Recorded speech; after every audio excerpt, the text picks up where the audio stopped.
रघुबर मोशंग ब्याह रचा,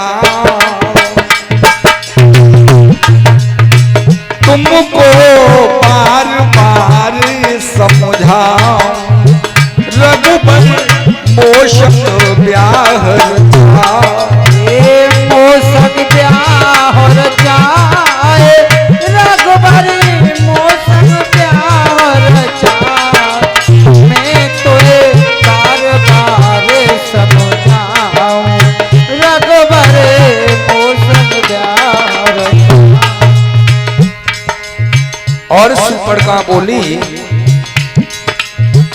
लंकापति से फिर ना हमारे जी, लंकापति से फिर ना हमारे जी, वो बन जाएंगे साले तुम्हारे जी, बन जाएंगे साले तुम्हारे जी, लंकापति से फिर न हमारे, वो बन जाएंगे साले तुम्हारे, मैं बन जाऊंगी नारी अजी हो तुम मेरे भर, तुमको बार बार समझाऊं,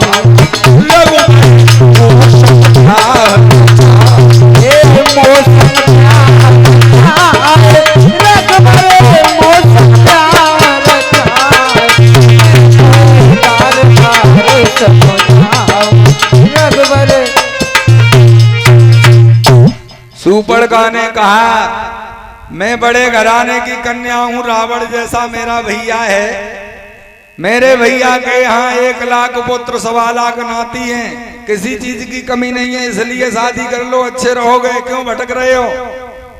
भगवान राम कहने लगे, देवी मेरी तो शादी हो गई है, लेकिन अगर नहीं मानती हो तो मेरे भैया हैं छोटे लक्ष्मण, उनकी अगर इच्छा हो तो आप उनके पास चली जाओ, शायद उनके मन में हो तो आप उनके साथ शादी कर लो।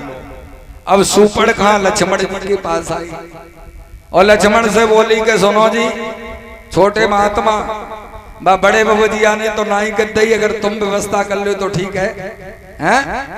और सुपर्णा जाकर के लक्ष्मण से कहनी, सुनो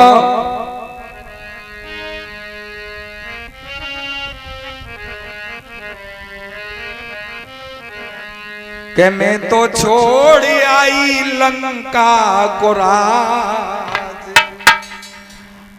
लक्ष्मण तेरे लिए,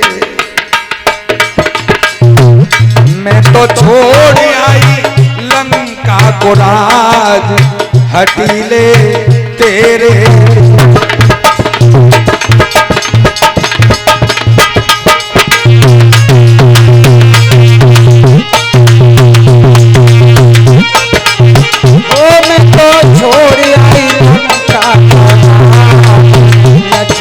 तेरे लिए, मैं तो छोड़ आई लंका को राज, लक्ष्मण तेरे लिए।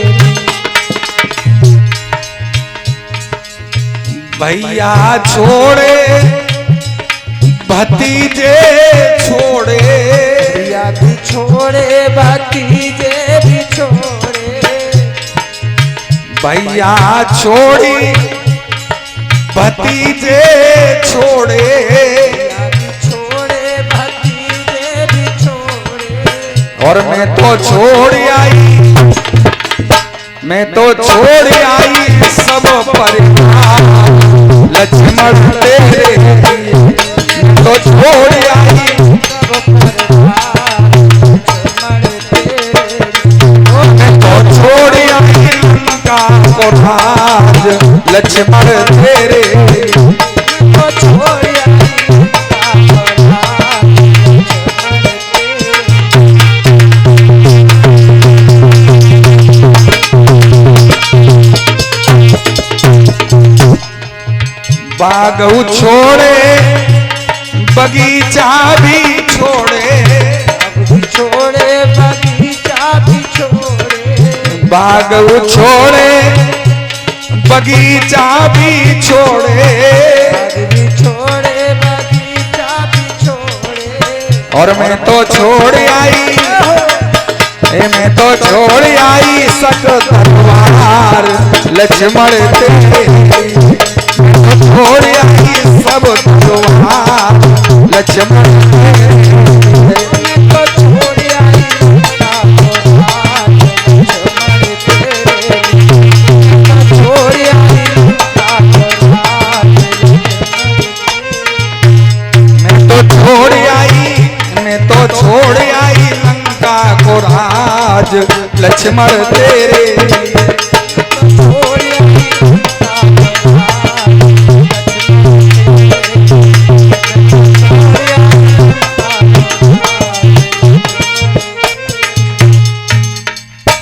जब लक्ष्मण जी के सामने उसने अपनी इच्छा जागृत की, लक्ष्मण जी कहने लगे, हे देवी आप क्या कह रही हो, मैं तुम्हारे साथ में शादी कैसे कर सकता हूं, अरे मैं तो एक दास हूं, सेवक हूं, और दास के साथ में अगर शादी करोगी तो तुम्हें दासी बन के रहना पड़ेगा, इसलिए आप स्वामी के साथ में विवाह करो, हम भी सेवा में लगे रहेंगे। लेकिन भगवान राम ने इशारा दिया, लक्ष्मण इनका श्रृंगार कर दो, ये शैलेंद्री हैं, इनकी श्रृंगार कीजिए। लक्ष्मण जी समझ गए कि एक पापनी है, दुष्टा है। श्रोताओं, यही सूर्पणखा पूर्व जन्म में लक्ष्मण जी की पत्नी थी, इसने पूरे समाज में लक्ष्मण को मुंह दिखाने लायक नहीं छोड़ा था। एक नाग कन्या थी ये, राजा भानुमान जो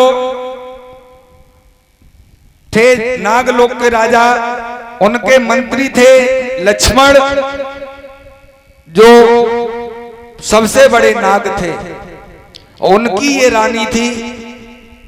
इसने एक दूसरे नाग से संयोग किया था, लक्ष्मण जी को नीचा देखना पड़ा। आज भगवान राम ने इशारा दिया कि आप इनका श्रृंगार करो। लक्ष्मण ने देरी नहीं की और सूर्पणखा के नाक और कान काट लिए। लेकिन श्रोताओं, सूर्पणखा भगवान राम को मन से प्रेम करती थी।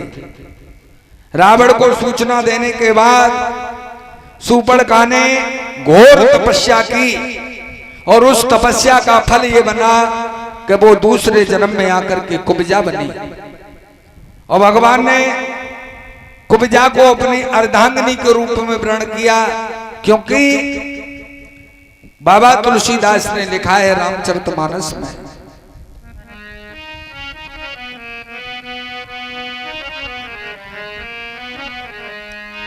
कि कोटि विप्र बदलागे जाऊ, और जय जय सीताराम हरे, आबे शरण तजे नहीं ताहू, जय जय राजा राम हरे।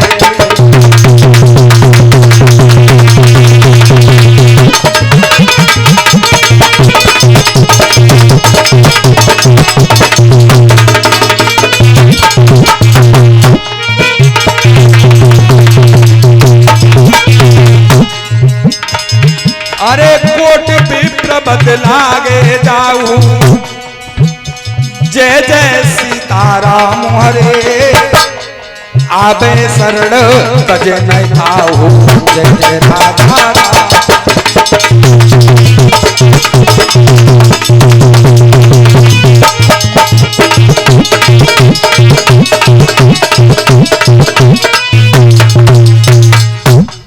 कोट विप्र बदलागे जाहू, और आवे शरण तजे नए ताऊ।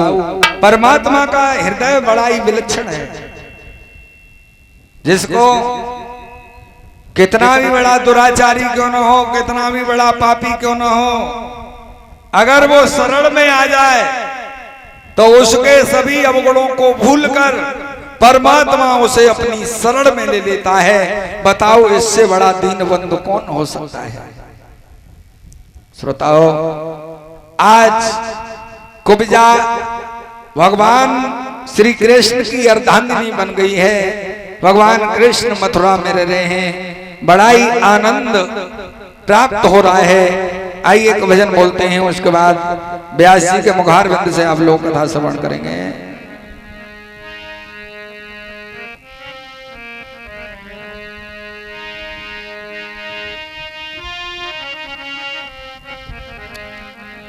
श्रोताओ, ये भजन उस समय का है जिस समय सत्यवान का देहांत हो गया। यमराज सत्यवान के प्राण लेकर के जब जाने लगे, सावित्री पीछे पीछे जाने लगी।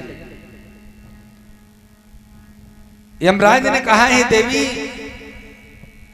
तुम्हारे पति का जो समय था वो पूरा हो गया है, अब तुम हमारे पीछे क्यों आ रही हो? लौट जाओ।